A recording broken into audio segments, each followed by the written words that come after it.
सेवक तो वो होता है जो सेवा करे। जिसने ये धनुष तोड़ा है उसने तो लड़ाई का शुरुआत कर दी है हमसे। ये सेवा थोड़ी नहीं, ये तो लड़ाई है। जिसने ये धनुष तोड़ा है, चुप हो जाओ। सुनहु राम जई शिव धन तोरा, सहस बाहव सम सो रिपु मोरा।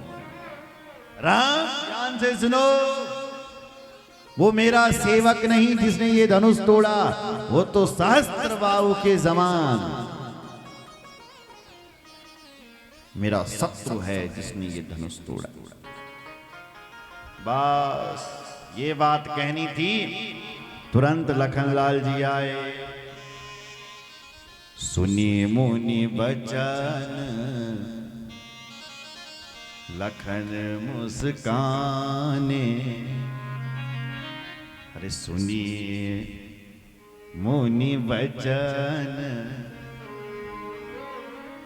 लखन मुस्काने।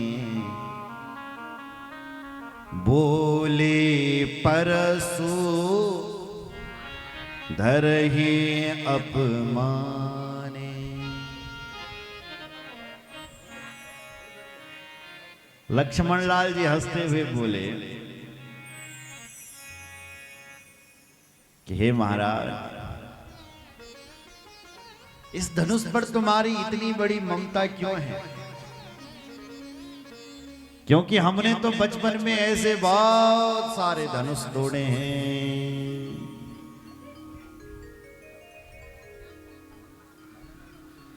लखन कहा हंसी हमरे जाना, सुनहु देव सब धनुष समाना।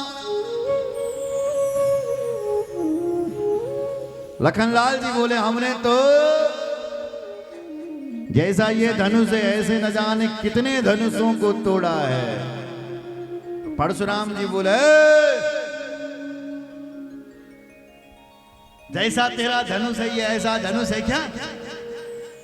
ये शिव जी का धनुष है। और तू कैसी कैसी बातें करता है?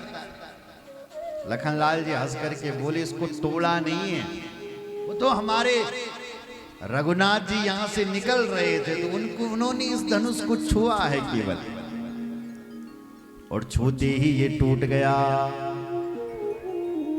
छुअत टूट रघुपति ही न दोषु। मेरे भगवान तो निकल रहे थे और उन्होंने इसको छू लिया तो ये टूट गया। बोलो जय श्री राम। परशुराम जी को और क्रोध आ गया। इतना छेड़ा कि कौशिक मुनि को कहने लगे, हे मुनि, मैं इस बालक को अपने फरसे से काट दूंगा, इसको तो मेरे सामने से ले जा। लखनलाल जी ने कहा काट क्यों नहीं रहे हो?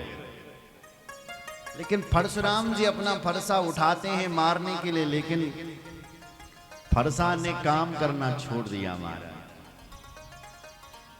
सुन रहे हो? तब परशुराम जी भगवान को पहचान गए और कहा, प्रभु मेरे हाथ पर जो धनुष है, अगर तुम इस पर प्रत्यंचा चढ़ाओ तो मैं तुम्हें पहचान लूंगा। भगवान ने परशुराम जी के हाथ पर जो धनुष था, आश्चर्य मानो कि परशुराम जी के हाथ से वो धनुष स्वयं ही राम जी के पास चला गया। स्वयं परशुराम जी को देना ही ना पड़ा।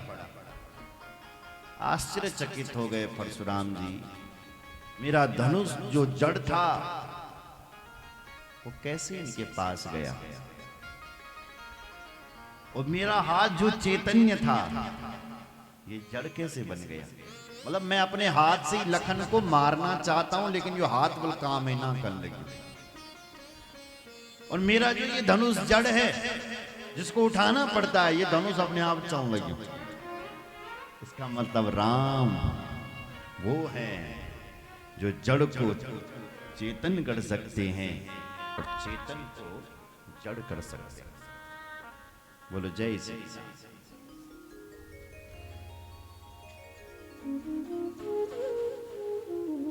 परशुराम जी ने प्रणाम किया और बार बार जय जयकार का घोष करते हुए परशुराम जी तप के लिए निकल पड़े। बोलो भक्त वत्सल भगवान की जय।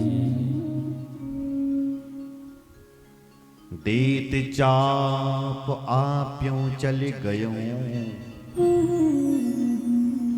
परशुराम मन विस्मय भयों। परशुराम जी विस्मय हो गए। भगवान ने उस धनुष पर प्रत्यंचा चढ़ाया। परशुराम जी प्रणाम करके तपस्या करने के लिए चले गए। बोलो भक्त वत्सल भगवान की जय। राजा लोग जहां जहां से आए थे सब चले गए। अब जनक जी ने और विश्वामित्र जी ने कहा कि देखो जनक जी, आपने जो प्रतिज्ञा रखी थी कि जो शिव जी के धनुष को तोड़ेगा उसी से वैदेही का विवाह होगा, आपकी प्रतिज्ञा के अनुसार तो इनका विवाह हो गया, राम जी का और सीता जी का। लेकिन अब जो तुम्हारी कुल की परंपरा है, जैसे होती है ना, अलग अलग जगह की अलग अलग परंपरा होती है, तो अब आप अपनी कुल की परंपरा के अनुसार सीता राम का विवाह कराओ। बोले गुरु जी, परंपरा तो ये है कि दूल्हा सरकार बारात लेकर के आए, तब बेटी को लेकर के जाएं, बहू को लेकर के, ऐसी परंपरा। तो विश्वामित्र जी ने कहा कि मंगाओ ना, राम जी की बारात मंगाओ। तो एक उस समय तो व्हाट्सएप तो था नहीं, फोन दे के फोन करें, तो उस समय तो चिट्ठी का जमाना था साहब। तो जनक जी ने चिट्ठी लिखी और वो चिट्ठी दूत के पास भेजी और कहा कि तुम इस चिट्ठी को लेकर के दशरथ जी के पास जाओ। वो चिट्ठी लेकर के दूत अयोध्या आए। सेवकों ने दशरथ जी को बुलाया कि हे महाराज, राम जी की चिट्ठी आई। पहुंचे दूत रामपुर पावन, हर से नगर बिलो के सुहावन।